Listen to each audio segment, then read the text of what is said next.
Hi, మన హక్కులను కాపాడుకోవాలంటే పార్టీ ఫిరాయించే వాళ్ళ చంప చెళ్ళుమనిపించాలి. మనం సామాజిక సేవను సమర్థించాలి కానీ అవసరాలకు రంగులు మార్చే రాజకీయ నాయకులను కాదు.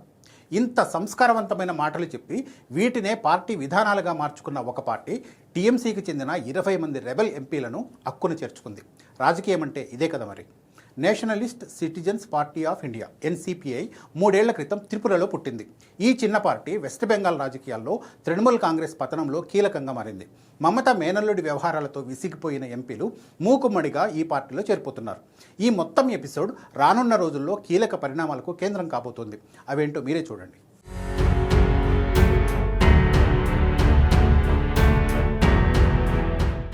అసెంబ్లీ ఎన్నికల ఫలితాలు వెలువడినప్పటి నుంచి పశ్చిమ బెంగాల్ రాజకీయాల్లో ప్రతిరోజు అనూహ్య పరిణామాలు చోటు చేసుకుంటున్నాయి.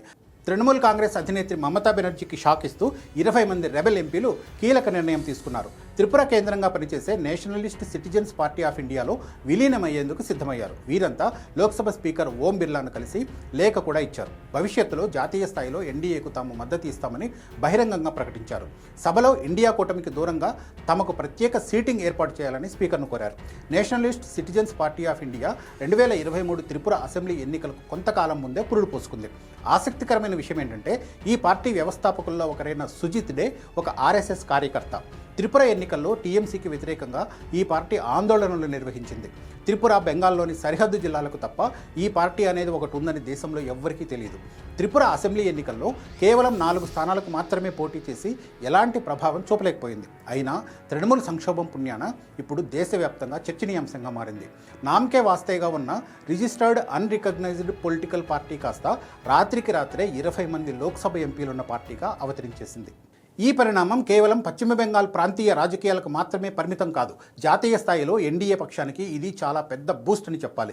జూలై 21 నుంచి ప్రారంభమయ్యే పార్లమెంట్ వర్షాకాల సమావేశాల్లో ఎన్డీఏ సర్కార్ కీలక బిల్లులు ప్రవేశపెట్టనుంది. ముఖ్యంగా 131వ రాజ్యాంగ సవరణ బిల్లు, అంటే 33% మహిళా రిజర్వేషన్కు సంబంధించిన బిల్లు నెగ్గాలంటే సభలో 2/3 మెజారిటీ అవసరం.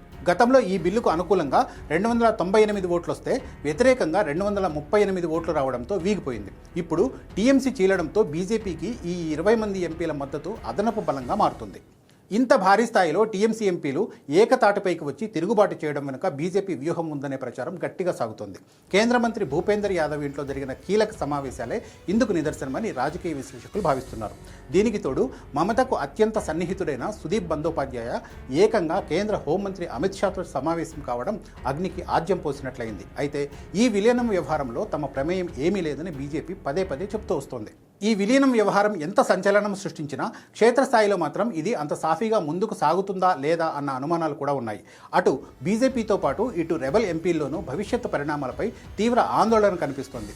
ఏళ్ల తరబడి ఎవరిపైనైతే రాజీ లేని పోరాటం చేశారో ఇప్పుడు వారితోనే కలవడం వల్ల కింది స్థాయి కార్యకర్తలకు తప్పుడు సంకేతాలు వెళ్తాయని బెంగాల్ బీజేపీ నేతలు భయపడుతున్నారు. మరోవైపు సుదీప్ బందోపాధ్యాయ రాక బెంగాల్ కమలం పార్టీలో కొత్త చిచ్చు రేపుతోంది. గతంలో ఆయనతో కలిసి పనిచేయలేకే తపస్ రాయ్, సజల్ ఘోష్ లాంటి సీనియర్ నేతలు టీఎంసీని వీడి బీజేపీలో చేరారు.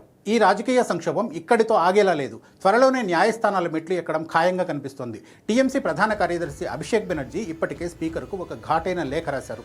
సుభాష్ దేశాయ్ వర్సెస్ మహారాష్ట్ర గవర్నర్ కేసులో సుప్రీంకోర్టు ఇచ్చిన చారిత్రాత్మక తీర్పును ఆయన ఆ లేఖలో ప్రధానంగా ప్రస్తావించారు.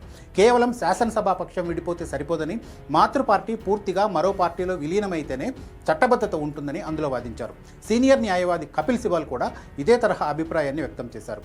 మాతృ సంస్థ అనుమతి లేకుండా మరో పార్టీలో చేరితే ఎంపీలపై ఖచ్చితంగా అనర్హత వేటు పడుతుందని స్పష్టం చేశారు. ఇప్పుడు స్పీకర్ ఓం బిర్లా ఎలాంటి నిర్ణయం తీసుకుంటారన్న దానిపైనే అందరి దృష్టి నెలకొంది.